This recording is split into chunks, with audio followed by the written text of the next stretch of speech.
Yo, what's going on, everybody? This is the random name 951, and I'm here to bring you a video, and we're going to be talking about custom firmware on the PlayStation 3, specifically my B01 running custom firmware. So right now I am on Rebug Lite, and I am on firmware 4.86 with the CECHB01 or CEX, however you want to call it. And right now I am in my Webman setup. And basically what Webman does is it lets you do a lot of stuff, honestly, but the main thing I use it for is the fan control. You can see here, right now we are at Webman mod, and this is basically just, you know, what comes up when you go to set up Webman. You can see right here we're at setup, and right now it's at dynamic fan control. So what this allows me to do is I set the temperature I want to keep my PS3 under, and if it goes higher, that's when the fan starts to kick in higher. So at standard temps, the lowest my fan control speed will go is 25%. The highest it will go up to is 80%.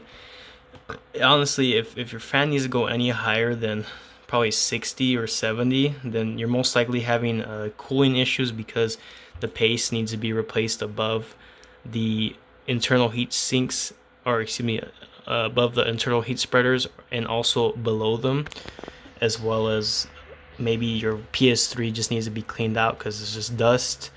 There isn't very good pressure on your heat sink to your internal heat spreaders. It could be a lot of issues. But yeah, you can see right now with the maintenance I did, it's not too bad on idle.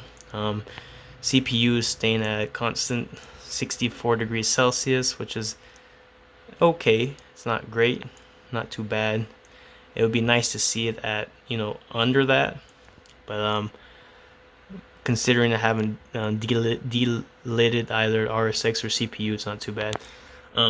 So that's probably the best thing to do is enable your dynamic fan control, keep it at 65, and then you could, you know, edit this. I would recommend keeping it at least like at 25 to 30% if you especially haven't delidded your PS3, just to keep temperatures pretty safe from getting too hot. And then I've heard if you had this up to 100%, obviously, you know, again, your PS3 is having cooling issues, and having it at 100% as far as lowest or just at standard, the PS3s freeze up and you can't really do anything. Avoid CECHB01, because what CECHB01 is basically the standard fan control that your that PS3 puts on all their software.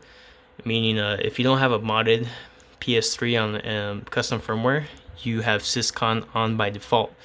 And what happens is that CECHB01 doesn't really start cooling until your temperatures get over 70 degrees Celsius, and by the time it gets that hot, you know, it's basically only running at 30%, about the speed it's running at right now, and it's not efficiently cooling. And eventually, that's how the PS3s end up dying from just, you know, overheating.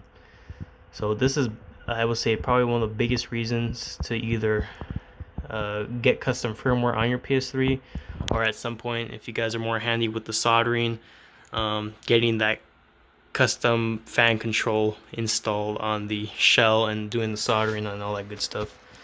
You can see here there's even a certain fan speed by itself for the PS2, and we'll do that right now. We're going to test that. So you can see my temperatures are at 64, 62, not too bad, at 32%. So we're going to quit this right now, and we are going to go ahead and install our go ahead and put our PS2 game in.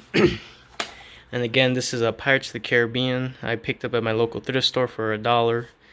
Seemed to be in pretty good condition, the disc and the cover. Sadly, no manual, but that was for $1. You can't really go wrong. So you can see the PS2 fan mode has kicked in, which is right here, and the PS2 fan mode is just a standard 40%. So we'll let that run for a little bit. You can see it's 40% is, it's okay. It's not really doing any significant cooling so far, it seems like.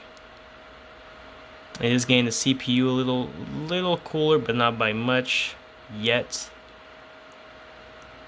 And then you also do have to count, this is only on the idle screen. The temperatures are starting to drop down a little bit. So let's go ahead and just start the game and go from there. We'll see what happens.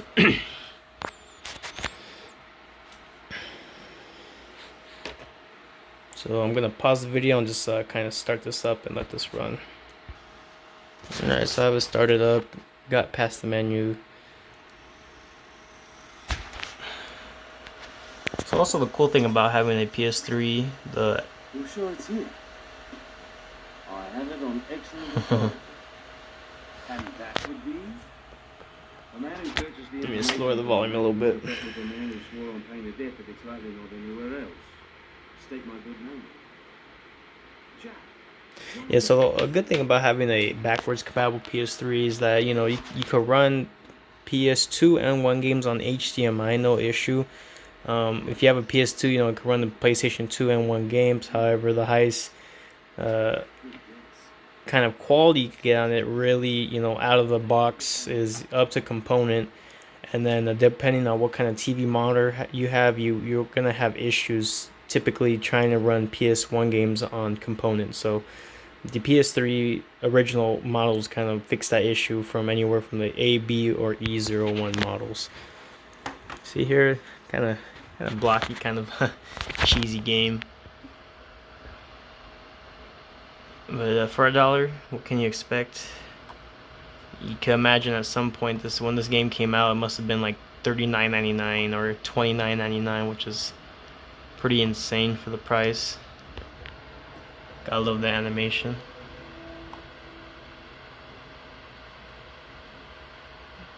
Kind of cool. I wonder if this is a co-op game, so you could switch between Jack and Will, or aka Orlando Bloom, or Johnny Depp. So we're gonna play this for a little bit. I'm gonna play it up to about 8 minutes, or maybe past this fighting scene, and we're gonna exit and see where the temperature is at.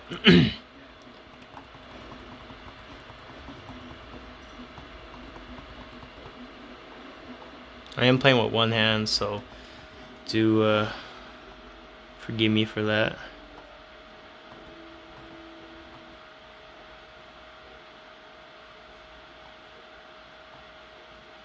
It says grab cranks with circle, then turn. You gotta be like right in front of it.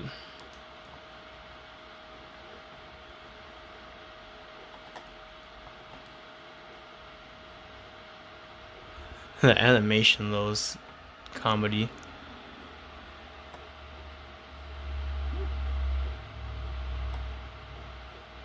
And I can hear something. Sounds like the disk drive. Alright, so we're gonna quit the game now and see what the temperature is at. Hopefully it's not much higher than what we left it at.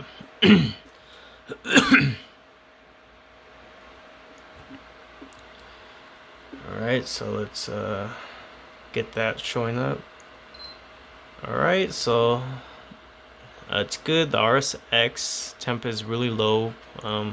Again, the CPU temperature is always going to be higher typically because the power supply rests right over the CPU, and the power supply is about right here, and then the CPU is just about right here somewhat. So it's always going to have that constant heat from the power supply over the CPU, thus making it typically a hotter chip, sadly.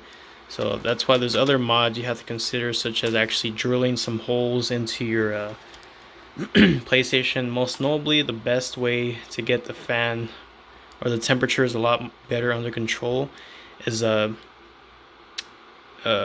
making a nice size hole where the fan is under the PS3, making it easier for it to suck in air to cool PlayStation 3. And of course you do want to add some sort of screen mesh so it is not sucking in too much dust and, you know, keeping the console a lot cooler. You can see it switched from PS2 mode to dynamic fan control once again. And basically, again, the dynamic fan control makes sure that whatever temperature I have the max set to, it does not go over it.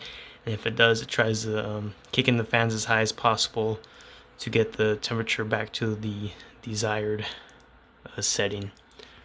So yeah, guys, just want to do a little update with the B01, kind of the whole reason you want to possibly do the modding. There's also other things I might get into, such as if you have a large hard drive, you're able to just save your games to your hard drive, and then you can run everything from your hard drive. You don't have to worry about having to switch disk and all that good stuff. But yeah, guys, so I hope you enjoyed the video. Until next time, deuces.